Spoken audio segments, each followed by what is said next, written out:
जी कल कौन नहीं आया था, हाथ खड़ा करें। कल जो आया था हाथ खड़ा कर दें।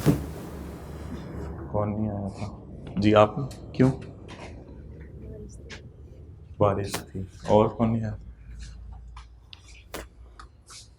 जी? कॉस्ट बताएं। मुझे ये पॉइंट समझ नहीं आया, सेकंड पॉइंट।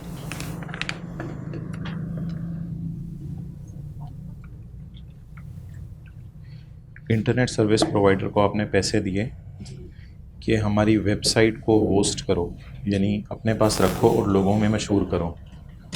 तो just like advertisement. One one one कितनी? 114। और कोई बताए?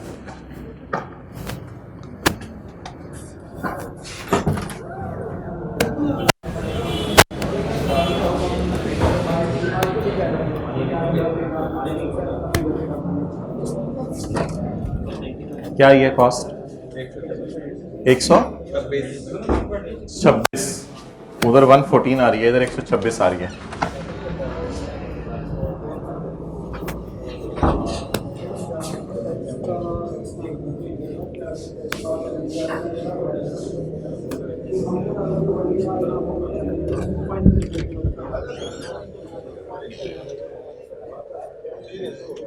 हाँ जी, क्या निकली है कॉस्ट? 126। इसको क्या किया है? और इसको?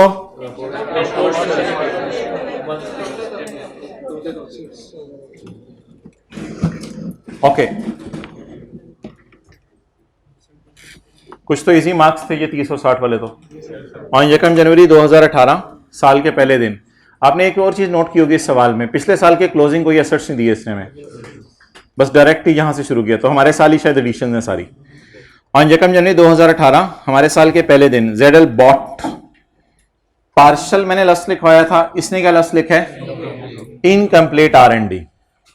अब इसमें R और D को अलग अलग रखेंगे या दोनों को कैपिटलाइज कर देंगे? परेशान करने के लिए वो ब्रेकअप देगा हमेशा, लेकिन हमने दोनों को। Bought and incomplete research and development from B.Tech, हम हैं जिंक, तो हमने किसी और बंदे से अधूरा काम बाय किया क्योंकि उसने वो काम करना बंद कर दिया था। At its fair value of 90 million. The purchase price, इसमें हमने 30 मिलियन उनको रिसर्च करने के दिए हैं और 60 मिलियन डेवलपमेंट करने के दिए हैं। But the main line is bought, therefore 90 will be capitalised. Okay, subsequent expenditure. Subsequent expenditure कब शुरू हुआ होगा? एक्सेलेंट, 1 जनवरी से ही शुरू हो गया होगा। कुछ नहीं बताया तो कब से शुरू हो गया होगा? 1 जनवरी से। सब्सिक्वेंट एक्सपेंडिचर क्यों करना है?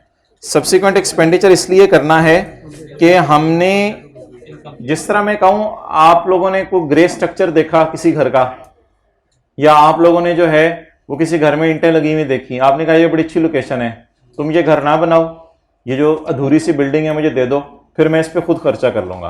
तो इस टाइप का आपने काम किया। R&D अधूरा सा काम पकड़ा है और बाद में उस पर क्या करना शुरू कर दिया है? Subsequent expenditure. तो ये वो सब्सिक्वेंट एक्सपेंडिचर नहीं है कि ये पूरा हो चुका था और कई साल से अमोर्टाइज हो रहा था और उसके बाद हमने इस पे किया है। ये तो हमने खरीदते ही खुद सब्सिक्वेंट एक्सपेंडिचर करना शुरू कर देना है ताकि इनकम्प्लीट R&D क्या हो जाए? Complete. Subsequent expenditure on this project as follows: further research is 10 and development is 48.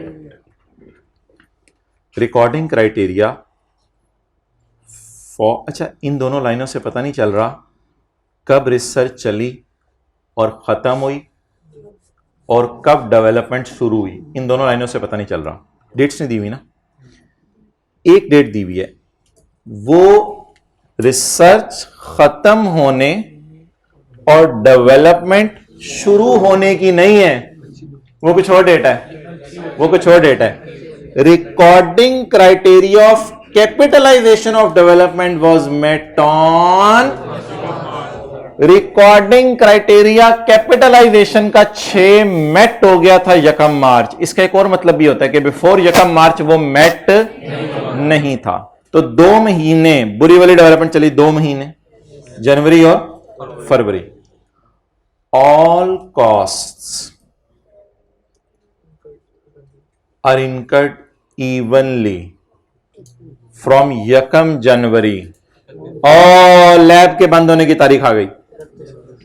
All cost, हम ना रिकॉर्डिंग क्राइटेरिया को मीट करने का पता है क्या नाम रख देते हैं? रिकॉर्डिंग क्राइटेरिया को मीट करने का नाम रख देते हैं, इस दिन सफेद कोट वालों ने छलांगे मारी, इस दिन सफेद कोट वालों ने छलांगे मारी। एक दिन तो उदास होकर रोते हुए जा रहे होंगे ना जब लैब बंद होगी, फील करें, जब लैब बंद होगी एक दिन तो ताजा दम आएंगे ना, जब R&D शुरू होगी तब ताजा दम आया करेंगे। छलांग किस दिन मारेंगे? जिस दिन रिकॉर्डिंग क्राइटेरिया मीट हो जाएगा। और आंसू बहाते हुए किस दिन जा रहे होंगे? जिस दिन R&D सब बंद हो जाएगा और लैब बंद हो जाएगी, और प्रोडक्शन डिपार्टमेंट को रोती हुई आंखों के साथ 1-2 आंसू बहा के सफे के ऊपर प्रोडक्शन डिपार्टमेंट को हैंड ओवर कर देंगे, और जाते हुए ओनर के कान में कह के जाएंगे आइंदा भी कोई प्रोजेक्ट हुआ तो हमें ही बुलाना। तो मुझे बताएं, साइंसदानों ने छलांग किस दिन मारी खुशी के अंदर के रिकॉर्डिंग क्राइटेरिया मीट हो गया है? 1 मार्च को। और रोते हुए आंसुओं के साथ किस दिन लैब बंद हो गई? 31 अगस्त को। 31 अगस्त को लैब बंद हो गई। आप बताएं 1 जनवरी को क्या हुआ? R&D स्टार्ट हो गई। 1 मार्च को रिकॉर्डिंग क्राइटेरिया मीट हो गया, और 31 अगस्त को डेवलपमेंट क्या हो गई? कंप्लीट हो गई। आप बता दें इस अरसे के खर्चे को क्या करना है? अगर मैं मार्कर यूज करूं रेड वाला या येलो वाला, जो मर्जी यूज कर लूं, मेरी मर्जी। ये बुरी वाली चल रही है और इसको मैं ग्रीन सिग्नल दे देता हूं। ये कौन सी वाली चल रही है? अच्छी वाली। क्लियर? अच्छा, अब यार कुछ लोगों ने बिल्कुल सही निकाला है, लेकिन for the sake of discussion मैं आपसे एक सवाल पूछने लगा हूं, क्योंकि ये ना बड़ा इंटरेस्टिंग सवाल है। For the sake of discussion मैं आपसे एक सवाल पूछने लगा हूं। मैं ये कर सकता हूं कि मैं जनवरी और फरवरी में एज्यूम कर लूं रिसर्च हुई है, और 1 मार्च से अच्छी वाली डेवलपमेंट भी, और डेवलपमेंट ही यानी पहले दिन से ही अच्छी वाली शुरू हो गई है, तो मार्च से लेकर अगस्त के एंड तक डेवलपमेंट चली है। क्या इस तरह सवाल ने मुझे बताया, या मैं जबरदस्ती ये लिख रहा हूं? जबरदस्ती लिख रहे हैं। सवाल ने ये नहीं बताया कि जनवरी फरवरी में रिसर्च चली है। सवाल चीख चीख के कुछ और बता रहे, ये नहीं बता रहा। कुछ बच्चे 48 को कैपिटलाइज करते हैं, ये नहीं बता रहा। सवाल कहते all costs to be all costs are incurred evenly from 1 January till 31 August. अजीब सवाल है जो कह रहा है कि 1 जनवरी से 31 अगस्त तक all cost are incurred evenly. अजीब प्रोजेक्ट है जिसमें रिसर्च भी साथ साथ हमेशा चलती रही है और साथ साथ डेवलपमेंट भी चलती रही है। ऐसा प्रोजेक्ट बड़ा ही रेयर होता है जिसमें रिसर्च भी साथ साथ चले और डेवलपमेंट भी साथ साथ चले। All costs are incurred from 1 January till August. इस सवाल में डेफिशिएंसी क्या थी? रिसर्च कब खत्म हुई, डेवलपमेंट कब शुरू हुई, नहीं बताया। इस सवाल में नई चीज क्या थी? All costs are incurred evenly from when to when. अंग्रेजी की मार, फ्रॉम व्हेन टू व्हेन। इसका मतलब है ऑल मींस ऑल, फिर चाहे ऊपर रिसर्च पड़ी हुई है चाहे डेवलपमेंट पड़ी हुई है। अब अगर मैं 1 मार्च पे खड़े होके रिसर्च को 2 जनवरी फरवरी मार्च अप्रैल मई जून जुलाई अगस्त 8, अगर मैं रिसर्च को 2/8 और 6/8 करूं, इसका फायदा कोई नहीं है, क्योंकि वो अपने अंदर नाम में रिसर्च है और ये मेरी रिसर्च है, ये बॉट नहीं है। तो इसलिए 10 के टोटे टोटे करने की जरूरत नहीं। पीछे क्या रह गया? 48।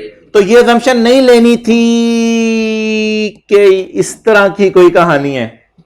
अगर ये assumption लेते तो 48 कैपिटलाइज हो जाता, और सवाल में कहीं लिखा ही नहीं हुआ कि 1 मार्च को डेवलपमेंट शुरू हो गई और रिसर्च खत्म हो गई है। सवाल में ये लिखा हुआ है, all cost are incurred from यकम जनवरी टू, इसलिए ये एक बड़ा अजीब सा सवाल आया था ICAP की हिस्ट्री में। तो अब हम 42 को पकड़ लेते हैं, 48 को पकड़ लेते हैं और इसको डिवाइडेड बाय 8 और मल्टीप्लाइड बाय 6। अंग्रेजी बड़ी वाज़ेह थी, अंग्रेजी में उसने को मसला किया, बड़ा वाज़ेह लिख दिया ऑल कॉस्ट्स। अच्छा जी, तो पुरानी वाली कितनी हो गई जो बाय की थी, वर्किंग शुरू कर देते हैं ना, वो 90 हो गई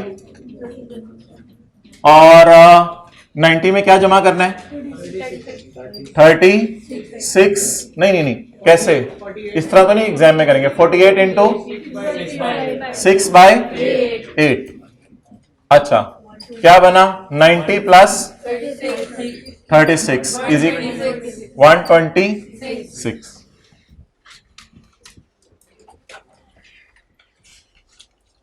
आप मेरे से सवाल पूछें कि आपने दरमियानी लाइन क्यों डाली, क्या दरमियानी लाइन डाले बगैर भी मैं टोटल निकाल सकता था? चलें आज एक बम फाड़ते हैं। स्टैंडर्ड ये चाहता है कि एडिशंस में आप दो हेडिंग्स डालो, परचेस्ड और इंटरनली जनरेटेड, ताकि परचेस्ड अलग नजर आए और इंटरनली जनरेटेड अलग नजर आए। टोटल 126 नहीं मैं डालूंगा एडिशन में, मैं नोट के फेस पे यूजर को 90 अलग शो करूंगा और 36 अलग शो करूंगा। 90 is purchase and 36 is internally generated. चलें जी, नोट का नाम इंटेंजिबल एसेट्स, इसका नाम एसेट का बस प्रोजेक्ट ही है, अब कोई नाम तो इसने बताया नहीं हमें।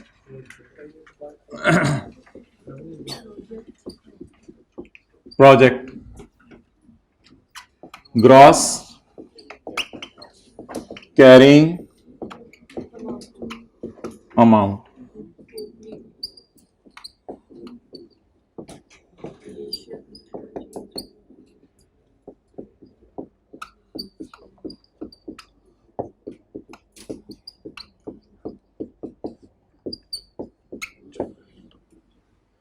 डिस्पोजल सवाल में नहीं है कोई, टाइम ज़ाया नहीं करते। क्लोजिंग आपको भी रीडिंग टाइम में पेपर में अंदाजा हो जाएगा। अकमुलेटेड अमोर्टाइजेशन स्लैश इम्पेयरमेंट, इम्पेयरमेंट साथ भी चला सकते हैं और इम्पेयरमेंट का अलग भी बना सकते हैं, अकमुलेटेड इम्पेयरमेंट किसी दिन बनाएंगे।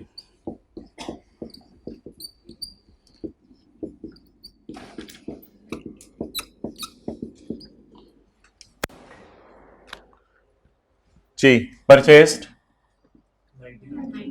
Internally generated, opening, closing 126।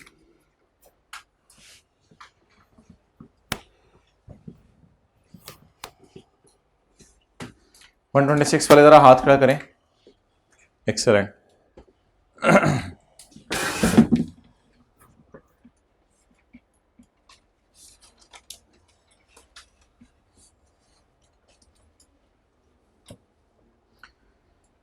बार बार मैं पूछ रहा हूं इस सवाल ने क्या नहीं बताया था, रिसर्च कब खत्म हुई और डेवलपमेंट कब, लेकिन वाजे बता दिया 10 महीने 8 महीने रिसर्च भी चलती रही और 8 महीने डेवलपमेंट भी चलती रही। अच्छा यार, अभी तक स्काई ब्लू समझ आ रहे हैं, ये क्या चेक करें आप, स्काई ब्लू अमोर्टाइजेशन, और ये तो रेड वाला था बुरी वाली, जो भी समझ लें डेवलपमेंट, और ये तो ग्रीन वाली फेज थी। सितंबर, अक्टूबर, नवंबर, दिसंबर, कितने महीने हो गए?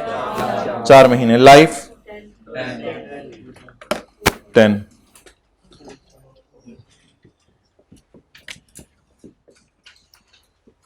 One 126 divided by into 4.2।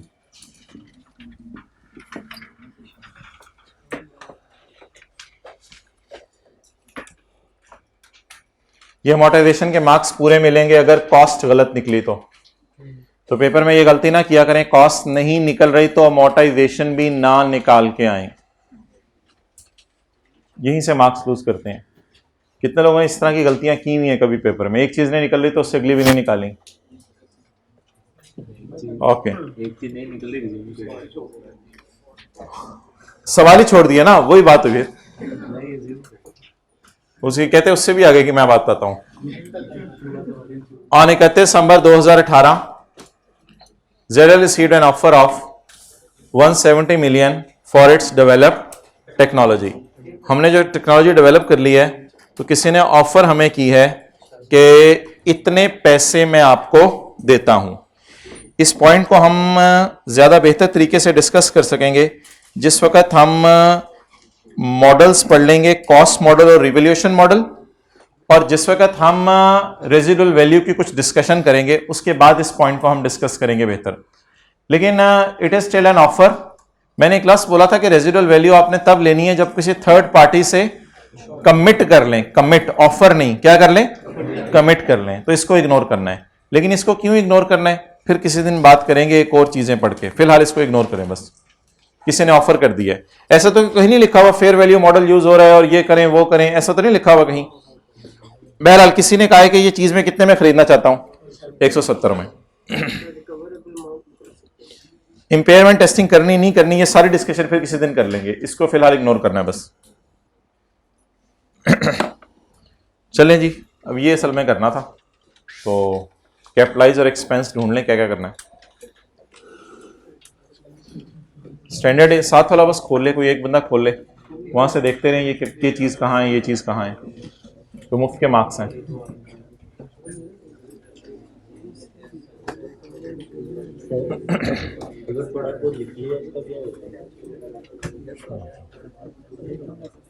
कुछ नहीं होगा, हाँ हाँ ओके।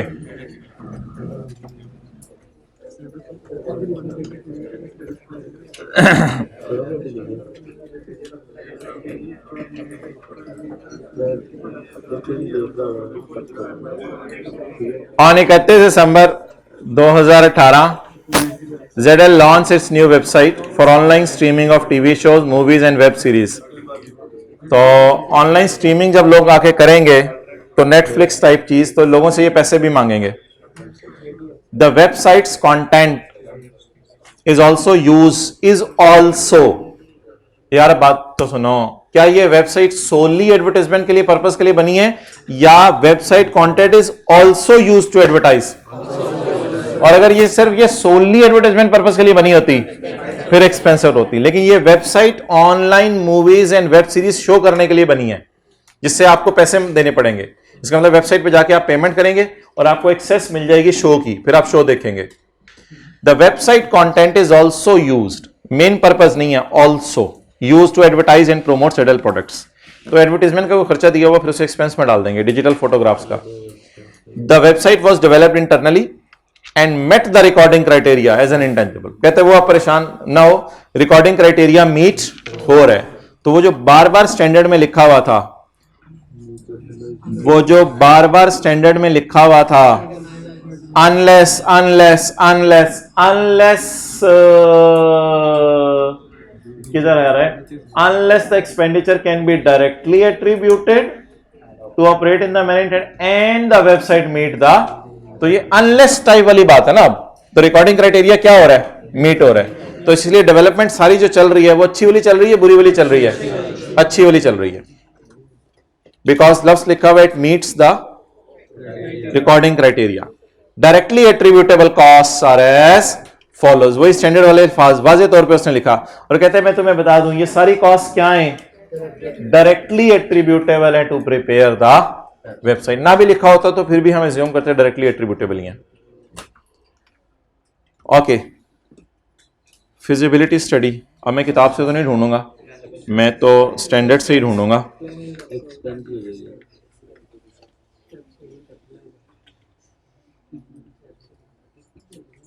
जी ये कौन सी फेज है, प्लानिंग की फेज है, इसे क्या कर दें, आगे चलें। इवेल्युएटिंग ऑल्टरनेटिव प्रोडक्ट्स ढूंढें, इवेल्युएटिंग ऑल्टरनेटिव, पूरा पूरा लफ्ज तो नहीं उठाएगा, अधूरा अधूरा लफ्ज उठाएगा ताकि आपको भी थोड़ा ढूंढना पड़े। इवेल्युएटिंग ऑल्टरनेटिव प्रोडक्ट्स, और ऑब्वियसली इतनी पूरी लिस्ट में एक दो ऐसी चीजें भी देगा जो स्टैंडर्ड में नहीं लिखी, जरा चैलेंजिंग होंगी, एक दो कोई ऐसी भी दिया करेगा, उसके लिए भी तैयार है। इवेल्युएटिंग ऑल्टरनेटिव प्रोडक्ट्स, तो ये क्या हो गया बोले, expense. Purchase of web server, इसके लिए मैं बुक में आ रहा हूं, purchase of web server.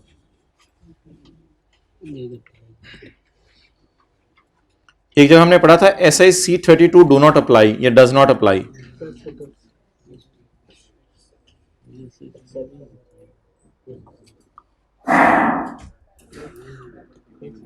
Purchase of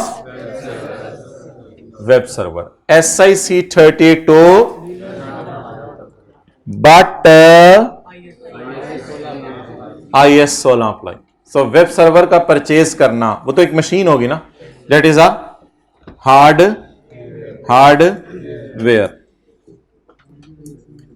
इसको कैपिटलाइज तो लिख दूं, लेकिन IS 16 की रोशनी में कैपिटलाइज करेंगे, not a part of intangible. मेरे से नोट किसका मांगा है, IS 16 का भी मांगा हुआ ना, किसका मांगा हुआ है, सिर्फ इनटेंजिबल का मांगा हुआ है। तो फिर इसको ले जाऊं 16 को उधर, 16 को कैपिटलाइज कर दूं, तो मेरे ख्याल से इसको भी क्रॉस करें, इसको भी क्रॉस करें, इसको भी क्रॉस करें, मेरे हमारे सवाल में तो यूज नहीं होना ये। अच्छा जी, acquisition cost of operating system of web server, ये जो सुबह दूसरा कॉन्सेप्ट कराया था, ये भी इसके साथ मर्ज हो जाएगा IS 16 में। क्या वेब सर्वर एक हार्डवेयर है? हां। क्या वेब सर्वर अपने ऑपरेटिंग सिस्टम के बगैर चल सकता है? ना। तो इसलिए 16 और 7 इकट्ठा होकर किस स्टैंडर्ड में जाएगा? IS 16 में। अब वो रिदम में दोबारा वापस आ गया, थोड़ा सा तंग करके ना, 2 पॉइंट्स में तंग करके, अब दोबारा डगर पे आ गया। Registration of domain names, registration of domain name, चलो किताब ही खोल लेते हैं। Registration of domain name capitalize. Stress testing, आगे इतनी सी बात लिखी हुई थी, आगे थोड़ी सी उसने जरा हिलाया बच्चे को, ऐसे थोड़ा सा कुछ लिखे। Stress testing to ensure that website operates in the manner.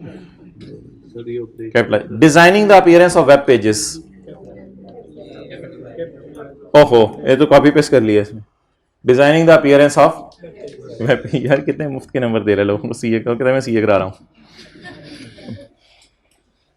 आधे नंबर हर पेपर में से ले सकता है बंदा, आधे नंबर नहीं ले सकते, यानी इतने फारग हैं हम कि पेपर में से आधे नंबर ना ले सके, मंडे के टेस्ट में से आधे नंबर ना ले सके, इतने फारग हैं हम। Okay, development cost of new content,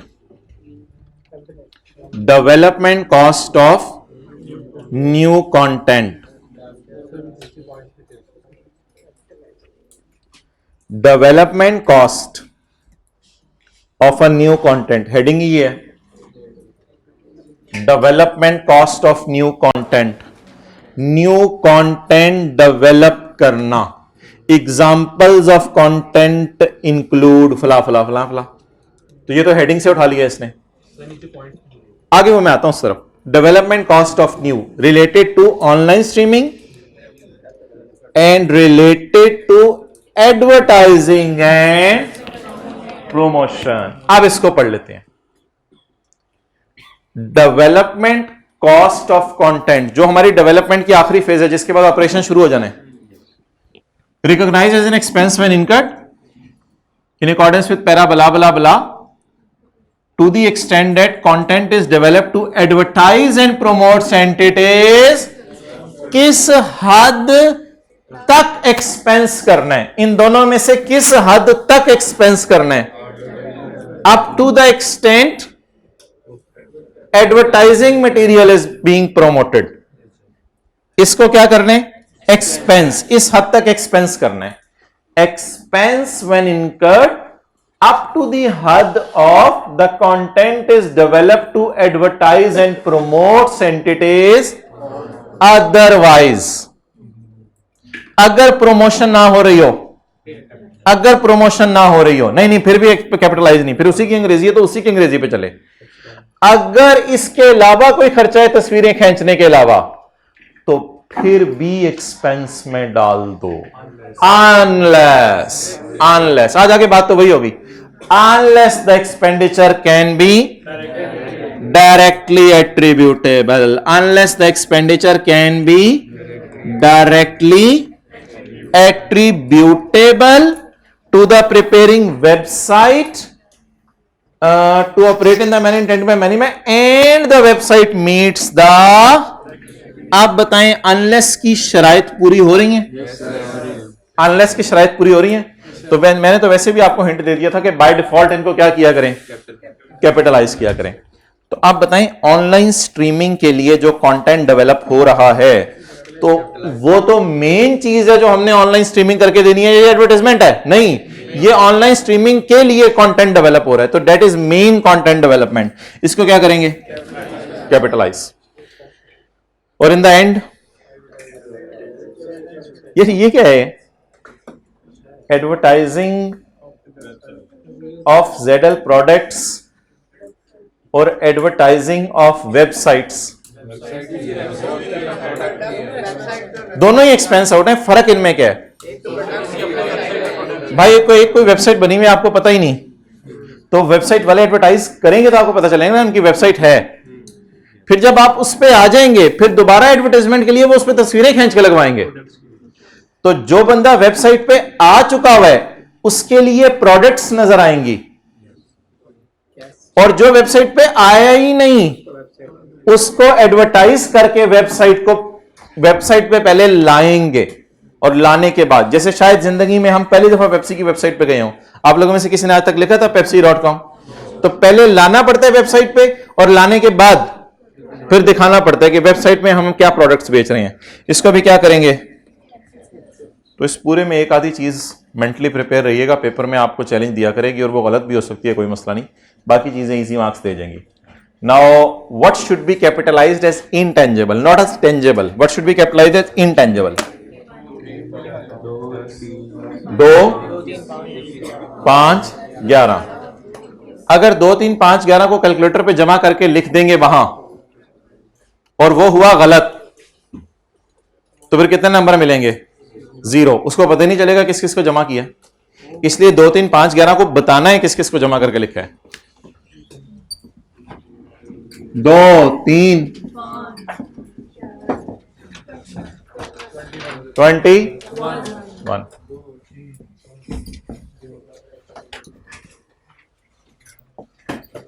website के लिए नया नोट बनाएं या इंटेंजिबल समझ के इधर ही डाल दें? इंटेंजिबल समझ के इधर ही डाल दें, नया नोट बनाने की जरूरत नहीं, वेबसाइट का नया कॉलम डालने की जरूरत है। पिछले साल नहीं थी, ये परचेज नहीं की, इंटरनली जनरेट की है। चलें जी, अमोर्टाइजेशन निकालें जी, वो कुछ और था, ये देखें,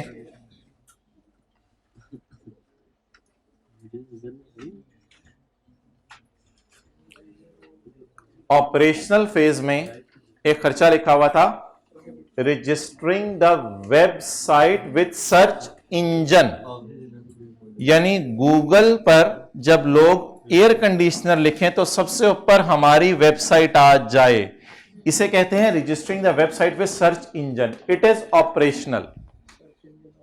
अच्छा, एक और लफ्ज था, वो था ऑब्टेनिंग अ, ये वाली डिस्कशन रहेगी हमारी, शायद अगली क्लास में करें, ऑब्टेनिंग अ डोमेन नेम। अब सवाल वाले ने इसके साथ रजिस्टर का लफ्ज लगा दिया शुरू में, देखें सवाल वाले ने इसके साथ रजिस्टर का लफ्ज लगा दिया, क्या लगाया लफ्ज? Registration of domain name. अब मैं इसको डोमेन नेम समझूं या वेब जो साइट है उसके लिए सर्च इंजन के साथ कराई गई रजिस्ट्रेशन समझूं?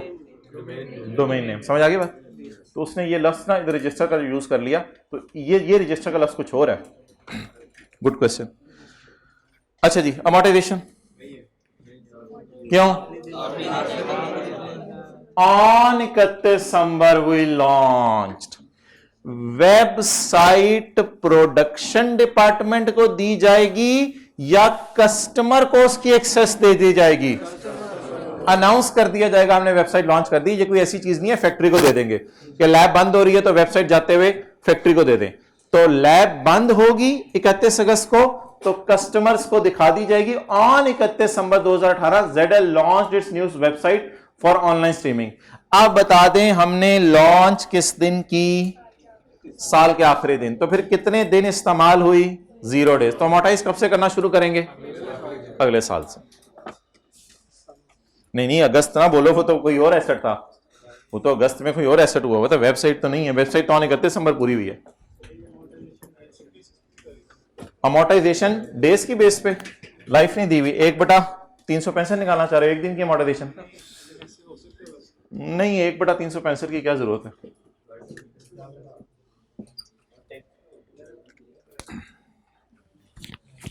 ओके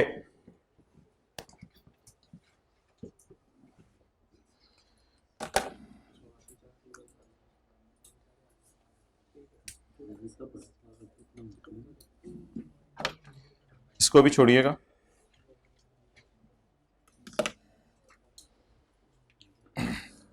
अमोर्टाइजेशन निकाल दें भाई। उन क्लासेस में जरा माइक ऑन कर दें।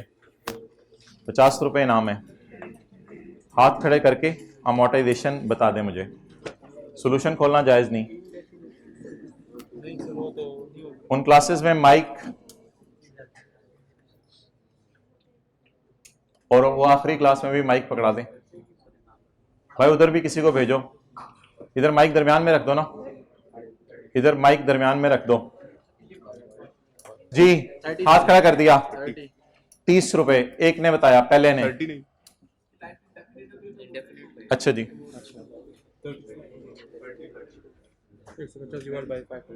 30 जी जी जी। और उस क्लास में माइक दरमियान में रख दें। By raising your hand, by raising your hand. अच्छा जी जी, नहीं होगा जी जी। और क्या? 37। अच्छा 0.5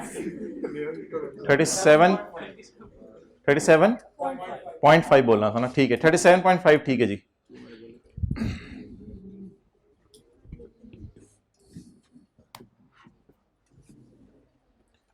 एक बार दोबारा पढ़ लें ताकि 37.5 आपको कुछ चेंज इन एस्टीमेट टाइप या इस टाइप की कुछ स्टोरी जहन में जो कुछ करके जरा कोशिश करें आप लोग भी। 37.5 अगर कोई स्टूडेंट निकाल सकते हैं तो आप लोग भी निकाल सकते हैं। आप लोग तो उस्ताद हैं पूरे। 37.5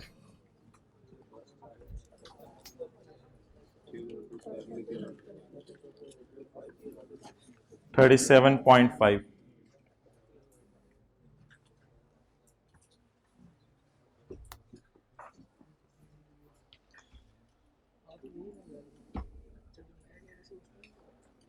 ओके। कितने लोगों ने निकाल लिए 37.5? Well done. 5-6 लोगों ने। हाइब्रिड में जरा हाथ खड़ा करके बताएं। 37.5 हाइब्रिड में जिसने हाथ खड़ा किया है कल आपने उसके साथ बैठना है। हाथ खड़ा करें कोई।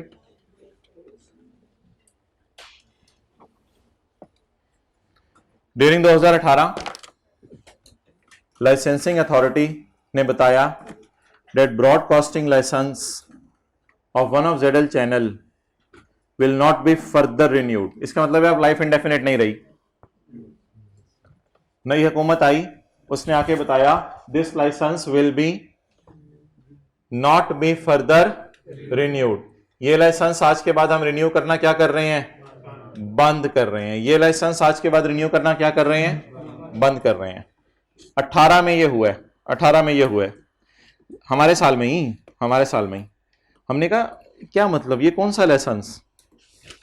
Intimated at broadcasting licence of one of the channels. हमारा कोई टीवी चैनल है उसका लाइसेंस हम बंद कर रहे हैं और वो रिन्यू नहीं किया करेंगे। हमने कहा कौन सा लाइसेंस? कहते हैं वो मैं बताता हूँ, बहुत पुराना लाइसेंस है। कहते हैं वो बाकी कहानी बाद में सुन लो, पहले मैं आपको बता दूं 18 में ये खबर पहुंची। हमने कहा हमें तो पता ही नहीं इस लाइसेंस का। कहते हैं वो फिर शुरू से बात सुनो, असल में स्टोरी क्या है। कहते हैं एक लाइसेंस था जो हमने खरीदा था इनडेफिनेट पीरियड के लिए। किस दिन खरीदा था? ऑन यकम जनवरी 12। इसका मतलब है ये ओपनिंग में पड़ा होगा, इसको एडिशन में नहीं डालेंगे इंशाल्लाह। हमने खरीदा कब था? उस लाइसेंस के साथ आज, ये ऊपर बताइए। और उस लाइसेंस की पुरानी कहानी, जैसे को आप कहते कि वो फला बंदा मर गया, अब उसके बाद फिर डिस्कशन शुरू करें, अच्छा यार वो तो पैदा उस दिन हुआ था, वहां से तालीम हासिल की थी, इस तरह की कहानी चल रही है। ZL had obtained this license for indefinite period on Yakam January 12 by paying rupees 150 million। 150 million देके इन्होंने परचेज कर लिया था। कब परचेज किया था? 2012 में। Subject to a renewal fee of ना होने के बराबर, subject to a renewal fee of ना होने के बराबर एट एवरी 5 years, हर 5 साल बाद ये क्या कराना पड़ेगा? रिन्यू कराना पड़ेगा। अब आप मुझे बता दें कि इस सवाल में रिन्यूअल आपको एक लग रही है या रिन्यूअल के साथ आज नया लफ्ज उसने लिख के दिया है एवरी 5 years? आज तक किसी भी सवाल में रिन्यूअल के साथ यह नहीं लिखा हुआ था कि हर 2 साल के लिए रिन्यू करा लिया करना। आज पहली दफा उसने एक लफ्ज लिखा है, क्या? इसका मतलब है जिस वक्त मैं लाइसेंस खरीदने गया था उस वक्त मुझे यह इंफॉर्मेशन थी। 12, 13, 14, 15, 16, 5 साल गुजर जाएंगे, मुझे रिन्यू कराना पड़ेगा। 12, 13, 14, 15, 16। मैं कैश आउटफ्लो आपको दिखा रहा हूं। मेरी जेब से इसके लिए 150 रुपया गया होगा ऑन यकम जनवरी 12। इसके बाद अभी 17 पिछला साल है, 17 पिछला साल है, 17, इसको चेंज कर लेते हैं कलर को, ब्लू और मोटा, ब्लू नहीं रेड कर लें। अच्छा जी, 17, 18, 19, 20, 21, 17, 18, 19, 20, 21, इसके लिए 0.3। इसके बाद ये मैं पहले दिन खड़े होकर सोच रहा हूं, फिर मैं इसको 5 साल के लिए रिन्यू कराऊंगा। 1, 2, 3, 4, 5, 22, 23, 24, 25 और 26, और फिर इसके बाद 27, 28, 29, 30 और 31। इस तरह एक सर्कल जो है वो चलता रहेगा। इसके मुझे जमा कराने पड़ेंगे कितने? 0.3। इसके जमा कराने के कितने? ये सारे ख्याली पुलाव मैं किस दिन बना रहा हूं? पहले दिन, जिसे मैं खरीद रहा हूं। कितने का खरीद रहा हूं? 150 मिलियन का। अब अगर मैं for the sake of discussion आपसे बात करूं तो मैंने अपने आप से सवाल पूछा यकम जनवरी 12 को खड़े होकर, मैं यकम जनवरी 12 की बातें कर रहा हूं, इस साल क्या बम फटा? ड्यूरिंग 18 बाढ़ में जाए, इस साल क्या बम फटा उसको छोड़ें। जब मैं लाइसेंस खरीदने गया था, एग्रीमेंट मैंने पढ़ा घर आके, तो एग्रीमेंट में बातें लिखी हुई थी, you have bought the licence for indefinite period on यकम जनवरी 12 बाय पेइंग 150। इनडेफिनिट की भी वजह बताता हूं, by paying 150 subject to a renewal fee of 0.3 at every 5 years up to last year छोड़ें। अब मोहतरम सवाल यह है कि जिस वक्त मैंने इस लाइसेंस खरीदा होगा, मैंने ये सोचा होगा 5 साल के लिए 150 दे देता हूं, फिर हर 5 साल के लिए कितने पैसे दे दिया करूंगा? 0.3। तो मैंने घर बैठ के सोचा होगा फिर इसको यूज तो मैं इंडेफिनिट पीरियड के लिए कर लूंगा। तो यूजफुल लाइफ इंडेफिनिट होगी, यूजफुल लाइफ क्या होगी? इंडेफिनिट होगी। यूज मैंने सोचा होगा यूज इंडेफिनिट पीरियड के लिए कर लूंगा। और लीगल लाइफ में रिन्यूअल डालनी है, हां डालनी है। कौन सी रिन्यूअल डालनी है? जो सस्ती है। तो रिन्यूअल तो सस्ती है, तो ये 5 साल वाली भी रिन्यूअल डाल दूं, मैं ये 5 साल वाली भी डाल दूं, ये 5 साल वाली भी डाल दूं, अगले 5 साल वाली भी, अगले 5 साल वाली भी, अगले 5 साल वाली भी, तो लीगल लाइफ भी इंडेफिनिट होगी, क्योंकि रिन्यूअल कॉस्ट क्या है? मिनिमल है। और एक रिन्यूअल है या इन्फिनिट रिन्यूअल्स हैं? एवरी 5 years का मतलब है जितनी मर्जी रिन्यूअल करवाएं।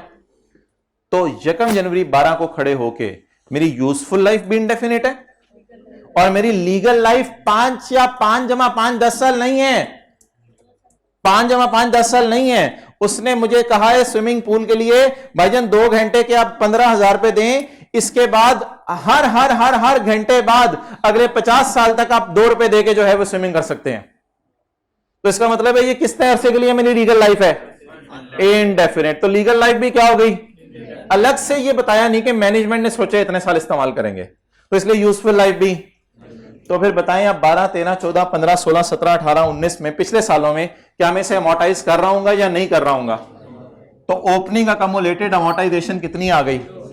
0, क्योंकि पिछले सालों में मैंने इसे क्या नहीं किया? अमोर्टाइज नहीं किया। और ओपनिंग कॉस्ट 15.3 को खर्चे में डाला होगा। कल वाली अकाउंटिंग याद करें।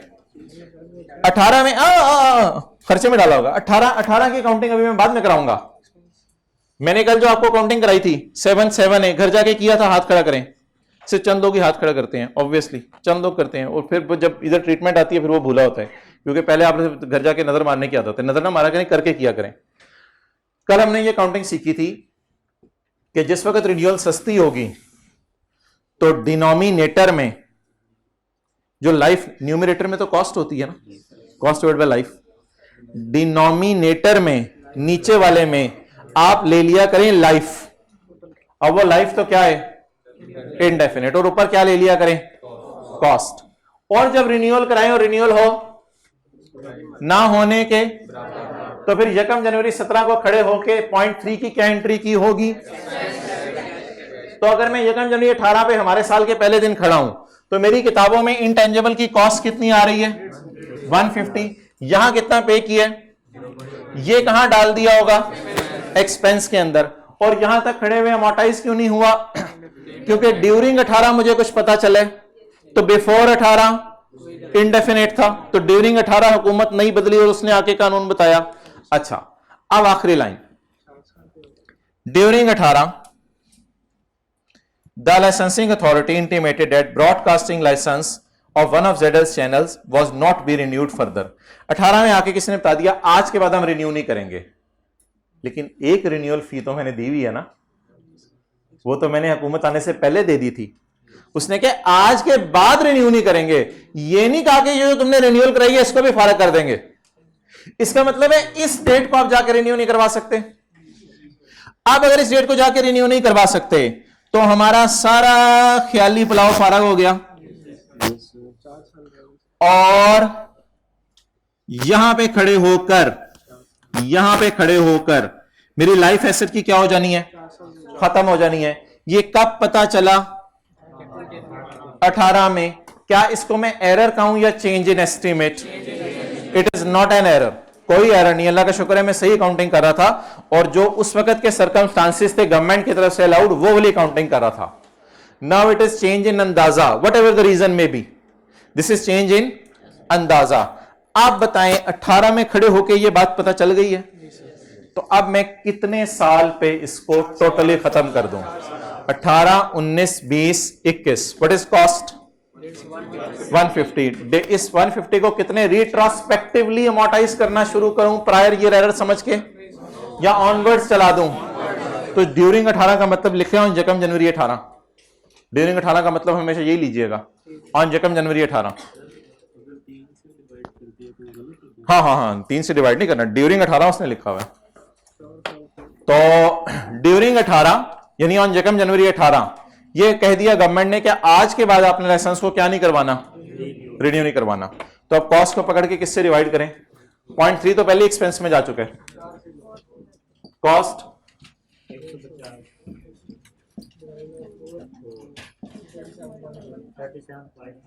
37.5।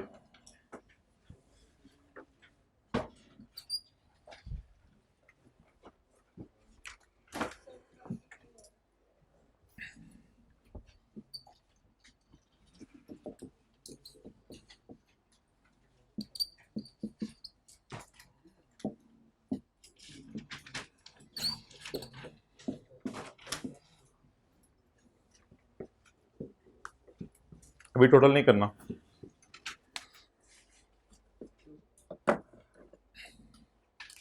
आ जाओ आगे अपनी जगह पे, ठीक है। भाईजान इसको इग्नोर नहीं करना, रिकवरेबल अमाउंट को। रिकवरेबल अमाउंट निकली होगी higher of fair value minus cost to sell और value in use. It is not an offer by any party, it is a recoverable amount. तो किस टेस्टिंग की तरफ लेके जाना चाह रहे हैं? इंपेयरमेंट टेस्टिंग की तरफ on 31 December 18।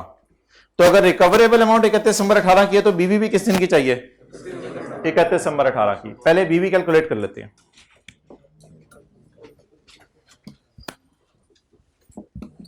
Impairment test on 31 दिसंबर 18। जब भी संडे आएगा आपके घर तो आपने इस तरह पढ़ना है कि मंडे को आईकैप का पेपर है। पढ़ सकते हैं इस तरह? कितने लोग इस तरह पढ़ेंगे? जैसे मंडे को आईकैप का पेपर है, आईकैप का, ओए ये देख जो ये लाइन दे, ओए इस सवाल ये कैसे हुआ, फोन कर रहे, मैसेज कर रहे दोस्तों को, ये बताओ इसका क्या मतलब है, इसका क्या मतलब है, ये क्या करना था, इसका क्या करना था, यार जल्दी जल्दी। इस तरह अगर आप कर लेना तो वो हजारों साल जो नरगिस रो रही है वो रोना बंद कर दे। हो सकते हैं ऐसे वैसे। इन तिलों में तेल है, इन तिलों में तेल मुक चुका। ओके, बीवी कॉस्ट 150, जमाई लेते हुए 150 माइनस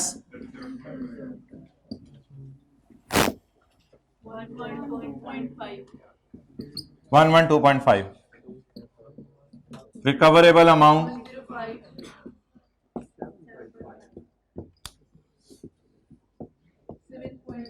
7.5। जो चीज हमें मैक्सिमम 105 दे सकती है उस चीज को हमने किताबों में किस पे रखा हुआ है? तो इंपेयरमेंट लॉस।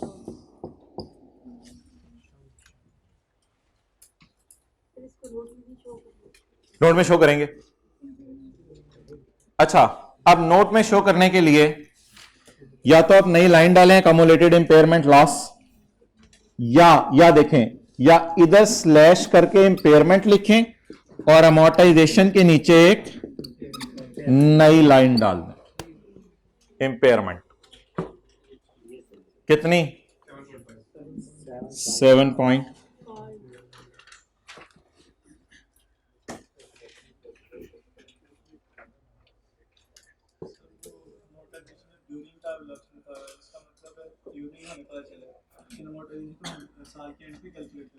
इफेक्टिव तो साल के पहले दिन से होती है ना,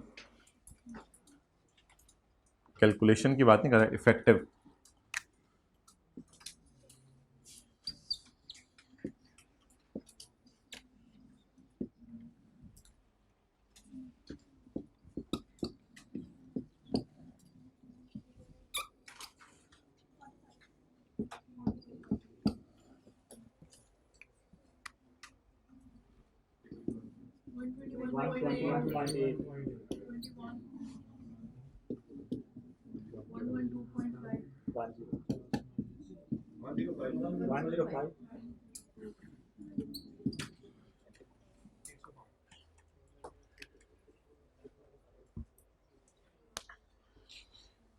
नीचे तीन चीजें क्या डालनी है?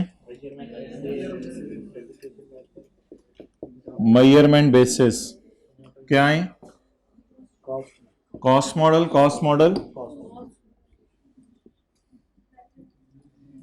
Amortisation method, straight line, useful life या डेप्रिसिएशन का रेट, यूजफुल लाइफ। इसमें बेशक लिख दीजिएगा 4 साल, यानी 4 साल इसकी लाइफ है अब टोटल। वेबसाइट की तो उसने दी नहीं हुई, प्रोजेक्ट की 10।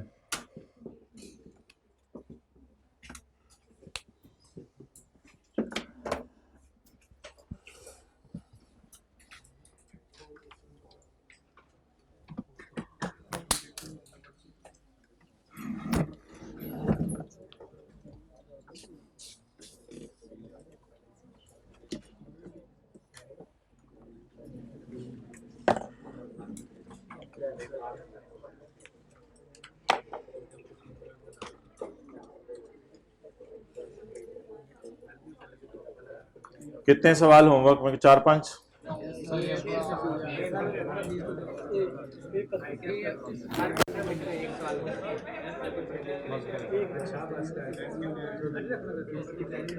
टेस्ट में बैंक रिकॉन्सिलिएशन स्टेटमेंट होगी, डेटर कंट्रोल अकाउंट होगा और पार्टनरशिप और ब्रांच अकाउंटिंग होगी।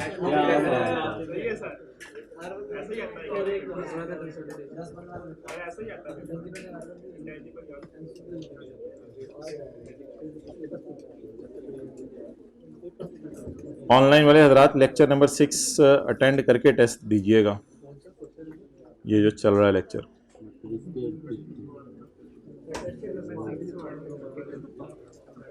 अच्छा जी, 1-2 मिनट आप तसल्ली से बैठें और होमवर्क के लिए सवाल देख लें, इनको फारिग कर दें। छोटे छोटे सवाल हैं, 2-4 देना किताब।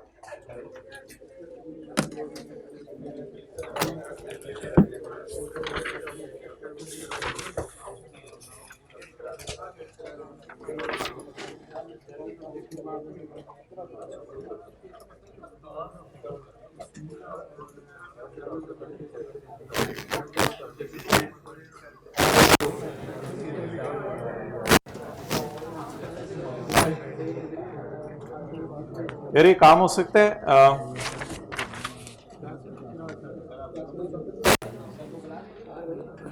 दो सवाल मैं होमवर्क में दे रहा हूं और सवाल छोटे छोटे हैं, क्वेश्चन 16 और 18 जी पास पेपर के, बस सही लेवल के। ये मार्च 2021 का सवाल है और सितंबर 2022 का सवाल है। क्वेश्चन 18 नई बुक में अवेलेबल है। अच्छा, ये 2 सवाल मैं दे रहा हूं, मुझे आपके घर में चाहिए होंगे तकरीबन 15 से 20 मिनट, ठीक है। आज और कल में एक वीडियो अपलोड होगी इसी लेक्चर के पार्ट बी के नाम से, उसमें इस सवाल की डिस्कशन होगी। तो इस सवाल की डिस्कशन आप वहाँ से अटेंड कर लीजिएगा ताकि आपको जो मसला है वो हल हो जाए।